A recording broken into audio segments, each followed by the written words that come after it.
In an old hospital that had served the local community for decades, a peculiar incident occurred.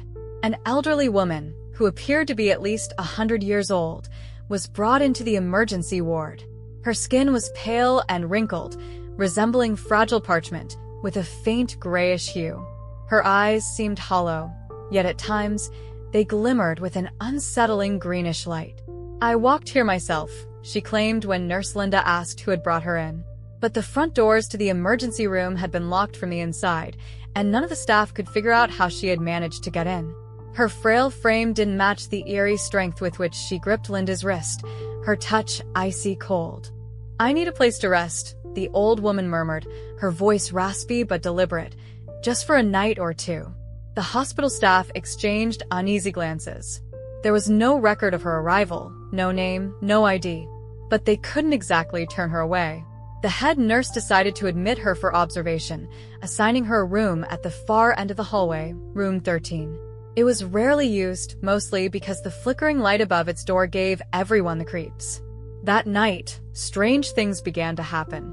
The hospital was unusually quiet that night, with only the hum of fluorescent lights and the occasional beep of a heart monitor breaking the silence. Nurse Linda couldn't shake the feeling that something was off. The old woman, who'd refused to give her name, had been moved to room 13 without much fuss. But as soon as the door closed behind her, an unsettling stillness seemed to settle over that entire wing. Linda checked the patient chart. Unknown. Complains of fatigue and chest tightness. Simple enough. But her pulse, temperature, and blood pressure were all normal, oddly so for someone her age. What wasn't normal was how the monitors in room 13 kept glitching every time Linda tried to check the readings. The screen would flash static before shutting off entirely. Maintenance was called, but by the time they arrived, everything seemed to be working again. At midnight, Linda decided to check on the woman. As she approached room 13, the hallway felt unnaturally cold, as if someone had left a window open in the dead of winter. The overhead light above the door was flickering more violently now, casting jittery shadows across the floor. Linda hesitated for a moment before gently knocking. "Come in," a frail but commanding voice rasped from inside. The room was dim, lit only by the faint green glow of the heart monitor. The old woman sat upright in bed, her posture impossibly straight for someone of her age. Her hands rested delicately on her lap, fingers twisting a piece of thread into intricate knots. "Nurse," she began without looking up. "Tell me, do you believe in curses?" Linda blinked, unsure how to respond. I'm not sure what you mean," she stammered. "Do you feel curse?" The old woman chuckled, a dry, rasping sound. "Not me, child. But this place. You should leave. All of you should leave." Before Linda could respond, the heart monitor began to beep wildly, its green lines zigzagging erratically. The old woman turned her head sharply, fixing Linda with those glowing, green-tinged eyes. "It's waking up," she said simply. "What's waking up?" Linda asked, her voice trembling. But before the woman could answer, the lights in the room went out. The emergency lights flickered on seconds later, casting the room in a harsh, red glow. The old woman was still there, her expression calm, almost serene. But now Linda could see something she hadn't noticed before, strange, blackened veins creeping up the woman's neck and into her temples, pulsating faintly. "I told you," the woman said softly. "It's been hungry for a long time." Linda's radio crackled to life, startling her. "Linda, are you in room 13? Came the voice of the head nurse. "Yes," Linda replied, her voice shaky. "You need to leave that wing. Now. We've got a power surge affecting the equipment and..." The radio cut out. At the same moment, Linda felt the floor beneath her tremble ever so slightly, as if something enormous was shifting deep below the hospital. The old woman closed her eyes and began humming a haunting, tuneless melody. "Ma'am, I need you to stay here. Don't move," Linda said, backing toward the door. But as she reached for the handle, the door wouldn't budge. "You can't leave now," the woman whispered. "It's here." The tremor grew stronger, and a low, guttural noise echoed through the walls, like the groaning of ancient wood under pressure. The heart monitor flatlined, the shrill tone cutting through the room like a knife. Linda spun around to see the old woman standing beside the bed, impossibly fast for someone who had just been lying down. Her eyes glowed brighter now, and her voice carried a strange, unnatural echo. "Do you hear it, Nurse Linda? The beating heart beneath this place." Linda pressed her back against the door, fumbling for the handle again. "What are you talking about?" she shouted. "What heart?" The woman took a step closer, her bare feet making no sound on the linoleum floor. "You'll see soon enough. It's been waiting, patient and silent, under all your machines and sterile walls. But now," her lips curled into a ghastly smile, "now it's hungry." The night shift in the hospital was usually uneventful. Nurse Linda often joked that the most excitement she got was refilling the coffee machine. But tonight, something felt off. Around midnight, as the hospital settled into an eerie stillness, Linda decided to check on the new patient. Room 13 was at the far end of the East Wing, a section known for its odd quirks, flickering lights, strange drafts, and, as some staff whispered, occasional faint whispers that came from nowhere. When Linda reached the door, she hesitated. The light above room 13 buzzed softly, casting erratic shadows down the hallway. Taking a deep breath, she knocked lightly. Miss? Are you all right?" There was no response. Linda pushed the door open. The room was cold, much colder than it should have been. The thermostat on the wall blinked error in red, and her breath condensed in the air. The old woman was sitting upright in bed, staring out the window into the pitch-black night. Ma'am, how are you feeling?" Linda stepped closer, clutching her clipboard. The woman didn't turn. "It's watching," she said softly. Linda froze. "What's watching?" she asked, trying to keep her voice steady. The old woman turned her head slowly, her green glowing eyes locking onto Linda's. "The shadow. It always watches." Before Linda could respond, the overhead lights flickered violently and then went out completely. The room was plunged into darkness. A deep, guttural noise resonated from somewhere nearby, like the rumble of something massive shifting. "Stay still," the woman hissed. Her voice was no longer weak, it was commanding, almost predatory. Linda's heart raced. She fumbled for her flashlight and switched it on. The beam swept the room, landing on the walls, the bed, and finally the window. She gasped. The glass was no longer reflecting the room, but instead showed something impossible. It was as if she were looking into another world, a vast, black expanse lit only by faint, pulsating green lights, like dying stars. A shape loomed in the distance, huge and indistinct, its outline writhing as if it were alive. The old woman reached out and gripped Linda's wrist again, harder this time. "You shouldn't have come," she whispered. Her skin felt like ice, her grip unnaturally strong. "It's too late now. It knows you're here." The flashlight flickered, and the rumbling noise grew louder. Linda yanked her arm free and stumbled back toward the door. "What is this?" she shouted, her voice trembling. But the woman didn't answer. Her lips moved silently, as if reciting some ancient prayer or incantation. The shadows in the room seemed to stretch and move independently, creeping toward Linda like living things. Panicked, Linda bolted for the door. As she reached the hallway, the lights came back on. Everything was quiet again. She turned back to look into room 13, but the old woman was gone. The bed was empty, the blankets neatly folded as if no one had ever been there. Only the faint sound of her own heartbeat filled her ears. Linda stumbled back to the nurse's station, clutching her chest. She tried to explain what had happened, but her words came out in fragments, her colleagues exchanging uneasy glances.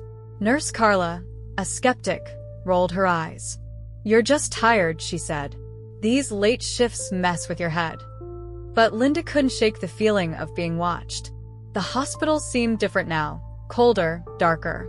She tried to avoid the East Wing entirely, but by the next evening, the incident from room 13 had taken a more sinister turn. A patient was reported missing. A young man from the ICU, stabled just the night before, had vanished without a trace. His room? Directly across from room 13. Linda overheard security discussing it, mentioning that his chart was still at his bedside, as if he'd simply evaporated. She couldn't stay silent. Pulling Carla aside, Linda whispered, "I think it's connected to that woman, the one from room 13. Carla frowned. "Linda, you're scaring yourself. There wasn't anyone in room 13. It's been empty for weeks." She pulled out a clipboard. "See? No admissions for that room." Linda grabbed the clipboard, her hands trembling.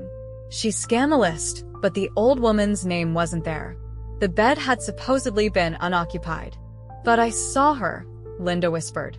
"I talked to her. She was real." Carla patted her shoulder. Maybe it was a dream.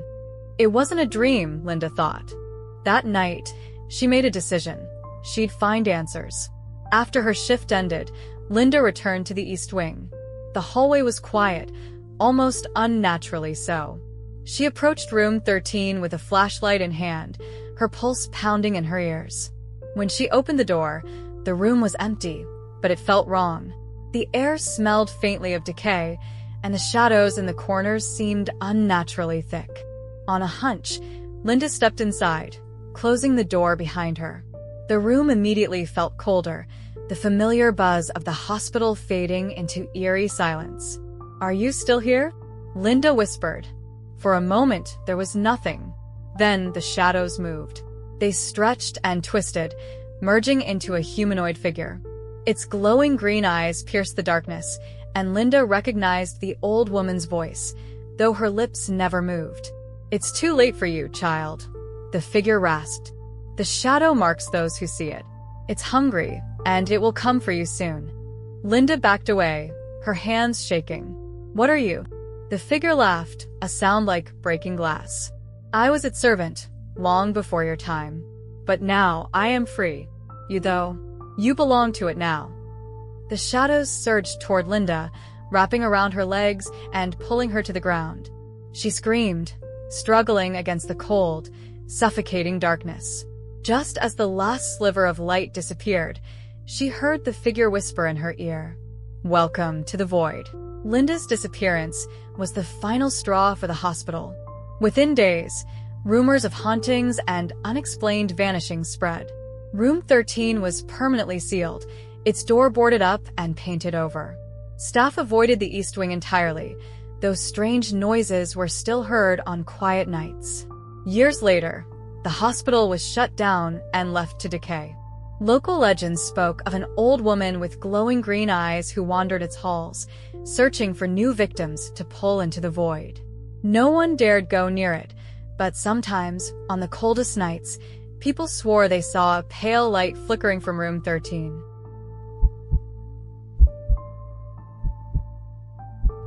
Mira always dreamed of being a mother. She'd envisioned soft lullabies, tiny socks, and the weight of her child in her arms for as long as she could remember. When she and her husband, David, finally learned she was pregnant after years of trying, the joy was overwhelming. But joy soon gave way to dread as strange events began to unfold. It started small. Mira began having vivid dreams, dark, suffocating images of shadowy figures surrounding her bed, whispering in a language she couldn't understand. She'd wake up drenched in sweat, her heart pounding, but always reassured herself it was just hormones. After all, pregnancy came with its quirks. But then came the noises. Late at night, Mira and David would hear tapping, sharp, deliberate sounds coming from the walls of their small, suburban home. David checked every vent, every crevice, but found nothing. "Probably just the house settling," he'd say, brushing it off. But Mira couldn't shake the feeling that something was watching her. At her 20-week ultrasound, things took a darker turn. The technician's cheerful demeanor shifted as the screen came into focus. She furrowed her brow, tilting the monitor away from Mira. "Is everything okay?" Mira asked, her voice trembling. The technician hesitated, forcing a smile. "Oh, just the baby is very active. I'll have the doctor take a look to confirm everything." The doctor arrived minutes later, studying the ultrasound with a stony expression. He muttered something about unusual movement patterns but assured Mira it was likely nothing to worry about. "Just a strong little one," he said, his tone unconvincing. Mira couldn't shake the image of the ultrasound screen, even though she'd only caught a glimpse. For a brief moment, the black and white blur on the screen had looked less like a baby and more like something with sharp, claw-like appendages. Mira tried to convince herself it was nothing, just an odd angle, a trick of the light. But the unease gnawed at her. Every time she placed a hand on her stomach, she felt the baby move in ways that seemed wrong. Too fast, too deliberate. The kicks weren't the gentle taps she'd read about in her pregnancy books. They were sharp, almost violent, as if something inside her was testing its strength. David brushed off her worries, chalking it up to anxiety. "You're overthinking it, Mira," he said one night as they lay in bed. "This is what we've wanted for so long. Try to enjoy it." But Mira couldn't enjoy it, especially not after the first nosebleed. She'd been in the kitchen, cutting up fruit, when a sharp pain shot through her abdomen. Before she could cry out, blood began streaming from her nose, thick and black as oil. It splattered onto the cutting board, and for a moment, she was too shocked to move. Then the pain subsided as quickly as it had come, leaving her gasping. When she looked up, she saw her reflection in the microwave door. For a split second, her eyes weren't her own. They were pitch black, the pupils consuming the irises entirely. The microwave blinked off as though the power had cut out, and her reflection was gone. That night, Mira dreamed again. But this time, it wasn't just shadows. In the dream, she was strapped to a cold metal table, her swollen belly exposed under harsh fluorescent lights. Dark figures loomed over her, their faces obscured by shifting shadows. One of them leaned close, its voice a low hiss. "It's almost ready." Mira woke with a start, clutching her stomach. She could feel it moving, writhing like a caged animal. She didn't wake David. Something told her he wouldn't understand. The following week, the noises in the house grew louder. The tapping became scratching, and Mira swore she heard whispers through the walls, though she couldn't make out the words. At first, David dismissed it as rodents, but when an exterminator found no evidence of pests, even he began to look uneasy. One night, Mira sat alone in the living room, unable to sleep. The house was silent except for the faint hum of the refrigerator. Then, from the corner of her eye, she saw it. A shadow moved across the hallway, impossible, given that all the lights were off. It didn't flicker or fade like a trick of the light. It was solid, deliberate, and moving toward her. Mira froze, gripping the arm of the couch. The shadow paused, as if it had noticed her, then disappeared into the kitchen. She didn't move for an hour, her breath shallow, her mind racing. When David found her the next morning, she was still sitting there, her face pale and her hands trembling. By the 8th month of Myra's pregnancy, the tension in the house was unbearable. David, once dismissive of her fears, now avoided looking at her altogether. The movement in her belly had become constant, the violent jerks shaking her entire body. Sometimes it felt as though the thing inside her was clawing at her ribs, trying to get out. One night, after another fitful sleep, Mira woke to find David sitting at the edge of the bed. He held his phone in one hand, his other hand gripping his forehead. "What's wrong?" she asked, her voice hoarse. He didn't look at her. "I don't know what to believe anymore," he muttered. Mira sat up slowly, wincing as the baby twisted inside her. "David, what are you talking about?" He handed her the phone. The screen displayed an article from some obscure forum, the title bold and unsettling. "Pregnancy and Paranormal Manifestations, Signs of Demonic Influence." "You're joking," she said, though her stomach turned cold. "I'm not," he snapped, standing abruptly. "I've been researching your symptoms, the dreams, the movements." "Mira, this isn't normal." She glared at him. "You think I'm what? Possessed? That our baby is some kind of demon?" David paced the room, running his hands through his hair. "I don't know, but something isn't right and you know it. You felt it." Mira couldn't argue. She had felt it, but hearing him say it out loud made it all the more terrifying. Later that night, Mira couldn't sleep. She kept replaying David's words in her mind, staring at the ceiling as shadows danced across the room. Finally, unable to bear the silence, she got up and wandered into the nursery. The tiny crib stood ready, surrounded by shelves of baby books and stuffed animals. She ran a hand along the edge of the crib, trying to summon the joy she'd once felt. Instead, a chill ran through her. The baby moved again, harder this time. Mira gasped, gripping the edge of the crib for support. Her stomach shifted unnaturally, bulging in odd angles. She stared in horror as claw-like shapes pressed against her skin from the inside, stretching her belly taut. A voice, low and guttural, whispered in her ear. "It's almost time, Mother." Mira screamed. David rushed into the room, finding her on the floor, clutching her stomach. "What happened?" he yelled, kneeling beside her. It spoke to me," she stammered. "It spoke, David." Before he could respond, the room went cold. The light in the nursery flickered and then went out entirely, plunging them into darkness. A deep, rumbling sound filled the air, like distant thunder, and the shadows in the room began to twist and gather. A figure emerged from the darkness, its form tall and inhuman, with glowing red eyes and twisted horns. It reached toward Mira, its voice a rasping growl. "The vessel is ready. Bring forth the child." David lunged at the figure, but it swatted him aside effortlessly, sending him crashing into the wall. Mira screamed as the entity knelt before her, its hand outstretched toward her stomach. "No," she shouted, clutching her belly. "You can't have it." The creature paused, tilting its head as if amused. "You think this was your choice," it hissed. "The child was never yours to keep." Mira felt the weight of the entity's words sink into her chest like lead. Her breaths came in short gasps as the room seemed to fold in on itself, the shadows devouring every trace of light. The figure leaned closer, and she could feel the icy cold radiating from it. "No." David groaned, struggling to his feet. Blood trickled from a cut on his forehead, but he pushed forward, grabbing a nearby lamp and swinging it wildly at the figure. The lamp shattered on impact, and for a brief moment, the entity recoiled, its form flickering like a disrupted signal. "Run!" David shouted to Mira. She tried to move, but the pain in her abdomen was unbearable.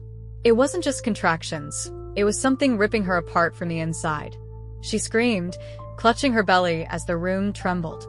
The entity recovered quickly, its glowing red eyes narrowing.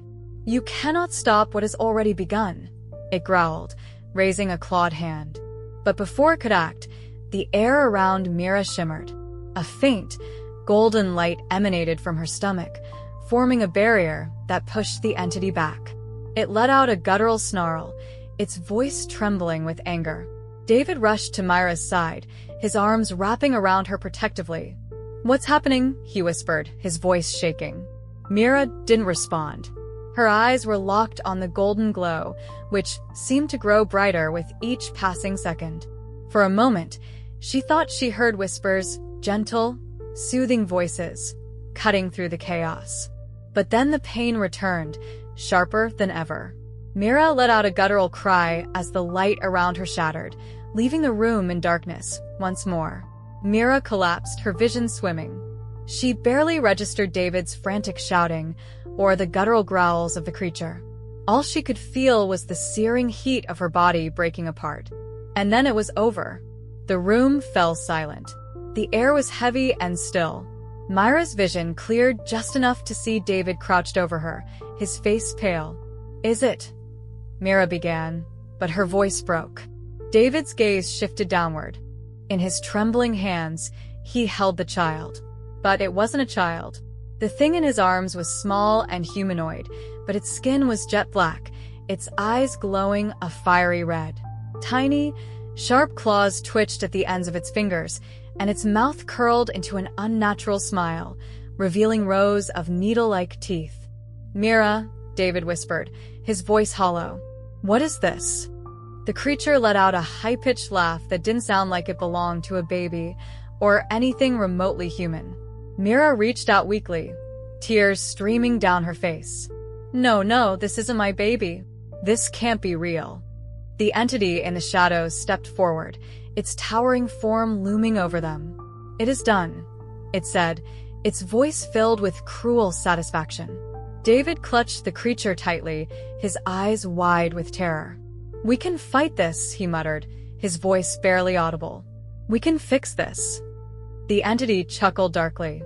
"Fight it if you wish, but the seed has been planted. The world will soon know its new master." Before either of them could respond, the shadows consumed the figure, and it disappeared, leaving the room eerily quiet. The creature in David's arms giggled again, its fiery eyes meeting Myra's. She felt her heart break as a single thought echoed in her mind. "It's mine, but it's not mine." Myra and David disappeared shortly after the birth. The house was abandoned, left to decay as rumors spread through the neighborhood. Some said they'd moved away, to start over. Others claimed they'd been driven mad and institutionalized. But late at night, some claimed to see a strange figure in the windows of the house, a small child with glowing red eyes, staring out at the world with a smile far too sharp for comfort. And somewhere in the darkness, the entity whispered, "It begins."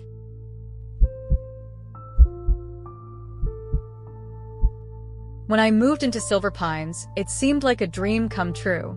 The houses were tidy, the lawns were immaculate, and the neighbors were the friendliest I'd ever met. It was the kind of place where kids rode their bikes in the street until sunset, and block parties brought everyone together. But something about it didn't feel right. I should have trusted my instincts. My name's Sam, and I'd just landed a new job in town. Silver Pines was perfect, affordable housing, a good community, and only a short commute to work. The realtor gushed about how friendly everyone was, how safe the neighborhood had always been. She even threw in a free welcome basket with cookies and wine. The first week was great. Every neighbor I met welcomed me with a smile, some offering homemade casseroles or invitations to coffee. It felt like something out of a 1950s postcard. But by the second week, I noticed something odd. The first sign was the curfew. I'd been out late, unpacking boxes in my garage, when my next-door neighbor, Mrs. Hargrove, came over. She was in her 60s, with tightly curled gray hair and the kind of smile that didn't quite reach her eyes. "You shouldn't be out this late," she said, glancing nervously down the street. I checked my watch. "It's barely 9. She pursed her lips. "Trust me, dear. We don't stay outside after dark here. It's not safe." Before I could ask what she meant, she shuffled back into her house, locking the door behind her. I laughed it off, assuming it was some quirky neighborhood tradition. But when I looked up and down the street, I realized every house was dark. Curtains were drawn, porch lights off. The whole neighborhood was silent, as if it were holding its breath. That night, as I lay in bed, I heard it for the first time. A low, rhythmic hum. It was faint, almost like a deep vibration, and it seemed to come from everywhere at once. I got up to check the window, but when I peeked outside, the street was empty. The next morning, I asked one of my neighbors, Jim, about it. He laughed nervously and waved it off. "Oh, that? Probably just the power lines. You get used to it." But I couldn't get used to it. The humming became a nightly occurrence. Every evening, just after dark, the strange vibration would begin, filling the air with a sense of unease. I couldn't pinpoint the source. It seemed to come from the earth itself, like a deep, low pulse. I started asking questions, but no one wanted to talk about it. Every time I brought it up, the neighbors would change the subject or give vague excuses. Old pipes, construction nearby, or just part of living here. But I could see it in their eyes. They were lying. One afternoon, while mowing my lawn, I spotted Mrs. Hargrove tending to her rose bushes. I turned off the mower and walked over, determined to get some answers. "Mrs. Hargrove, can I ask you something?" She hesitated, her pruning shears frozen mid-cut. "Of course, dear. It's about the noise. The humming. What is it?" Her face paled. She glanced around nervously, lowering her voice. "I told you before, Sam. Don't stay outside after dark. That's all you need to know." "That's not an answer," I said, frustrated. "I've been hearing it every night. It's getting louder, and no one wants to talk about it. What's going on here?" She sighed, her hands trembling. You're new, so I'll give you this advice one more time. Follow the rules. Stay inside at night. Don't look outside. Don't answer the door if someone knocks after dark. My stomach twisted. Why? What happens? Mrs. Hargrove leaned in closer, her voice barely above a whisper. You don't want to know. Just trust me. That night, I locked my doors and drew the curtains, but I couldn't ignore the humming. It was louder than ever, and as I sat in my darkened living room, I felt an overwhelming urge to look outside. I told myself it was stupid. I told myself to listen to Mrs. Hargrove. But curiosity got the better of me. Slowly, I pulled back the curtain. The street was empty just like always. But something was wrong. The streetlights flickered erratically, casting long, distorted shadows. At first, I thought I was imagining it, but then I saw it, movement in the shadows. Shapes slithered and shifted just beyond the glow of the streetlights, their outlines impossible to define. They moved unnaturally, as if they were gliding over the pavement without touching it. Then one of them stopped. It turned, or at least I think it turned. It had no eyes, no face, but I felt it looking at me. The humming grew louder, vibrating through my chest. The shadow moved closer, inching toward my house. My hand trembled as I dropped the curtain and stumbled back, heart racing. A loud knock shattered the silence. Sam? A voice called from the other side of the door. It was Mrs. Hargrove. I froze. It was past midnight. She wouldn't be outside. She couldn't be outside. Sam, please open the door. The voice said again, pleading. I backed away, my heart pounding. The knocking grew more frantic, the voice more desperate. Let me in. It's not safe out here. But something about the voice was off. It was distorted, like a recording played at the wrong speed. Then, as suddenly as it started, the knocking stopped. The humming faded, and the house fell silent. The hum became a nightly ritual, like a pulse under the neighborhood's perfect facade. It wasn't just the sound that unnerved me, it was the way it seemed to creep under my skin, vibrating in my chest like an unspoken warning. The people of Silver Pines continued to act as though everything was normal. Jim waved cheerfully every morning, Mrs. Hargrove kept baking her pies, and the kids still rode their bikes. Always home by sunset. One evening, I decided to push the boundaries. It was 9:15, and I sat on my porch with a beer, watching the darkened street. The air felt heavier at night, almost electric. The hum started right on schedule, low and deep, growing louder until it felt like it was in my bones. Hey, neighbor. Jim's voice startled me. I turned to see him standing on his porch, his face pale in the dim light. Jim. What's up? I called, trying to sound casual. You should go inside, he said, his voice tight. I'm just sitting here. What's the big deal? Jim's eyes darted up and down the street. It's not safe. You don't want to be out when they come. My stomach dropped. When who comes? But Jim had already turned back to his house, slamming the door behind him. I didn't go inside. Maybe it was stubbornness or sheer stupidity, but I stayed on that porch, gripping my beer like a lifeline. The hum intensified, rising in pitch until it became almost a growl. Then I saw it. At the far end of the street, a shadow emerged.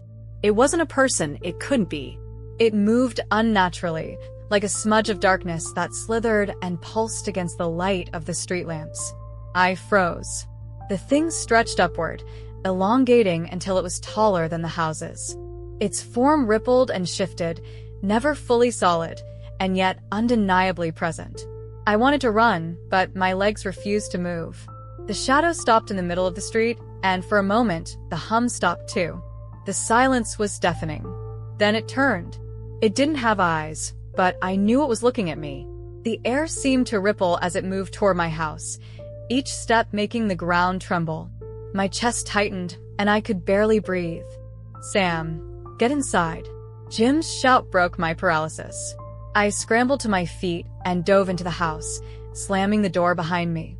The hum returned, louder and angrier this time. Outside, the windows rattled as if something massive was pressing against them. I didn't sleep that night. The next morning, the neighborhood was back to its pristine normalcy.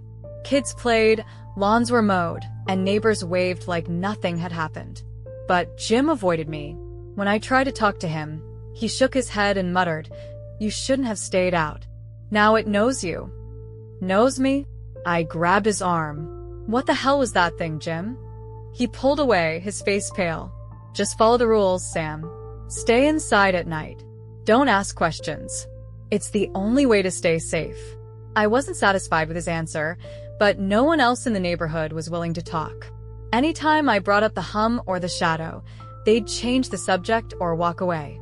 I was on my own. I couldn't let it go.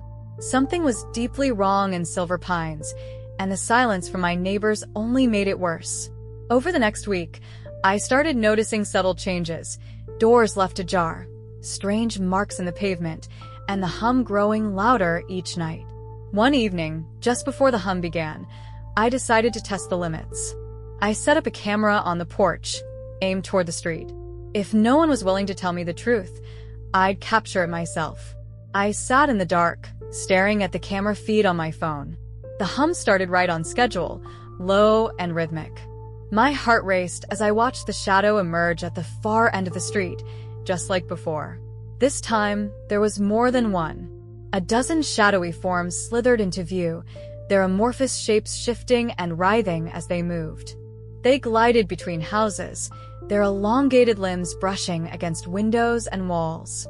One of them stopped. Its head, or what I assumed was its head, tilted as it faced the camera. My phone screen flickered, static distorting the feed. Then the screen went black. I bolted out of my chair, yanking the door open to retrieve the camera. But as soon as I stepped onto the porch, the hum stopped. The silence was suffocating. The street was empty again, but the air felt wrong, heavy. As I turned to go back inside, a voice rasped from the darkness. "Why do you watch?" I froze. The voice didn't come from a person. It came from everywhere, deep, guttural, and vibrating with malice. I just want to know what's happening," I stammered. My voice sounded small, almost childish. A shadow detached itself from the others, stepping closer. Its form twisted and rippled, never solid, and yet it loomed over me like a living nightmare. "Curiosity," it hissed. "It will cost you." My legs trembled, but I couldn't move. "What do you want?" I whispered. The shadow leaned closer, its inky mass inches from my face. "A choice," it growled. "Leave this place and forget what you've seen, or stay and belong to us." I opened my mouth to respond, but the shadow pulled back, dissolving into the night. The next morning, I packed my things. My neighbors avoided me as I loaded my car, their faces blank and expressionless. Jim stood on his porch, his arms crossed. "You're doing the right thing," he said quietly. I nodded, though guilt gnawed at me. "Why don't you leave too?" Jim smiled faintly, but it was a sad, resigned smile. "We can't. Not anymore." I wanted to ask what he meant, but the hum from the previous night echoed in my mind. I didn't need to understand, I just needed to go. I never spoke about Silver Pines again. I moved to a new city, started over, and tried to convince myself it was all a bad dream. But sometimes late at night I hear it. The hum, low and rhythmic, growing louder as if calling me back. I ignore it. Back in Silver Pines, the shadows still roam, their forms slithering through the empty streets. The neighbors stay indoors, following the rules. And every once in a while, a new family moves in, lured by the charm of the perfect little neighborhood. They never stay long.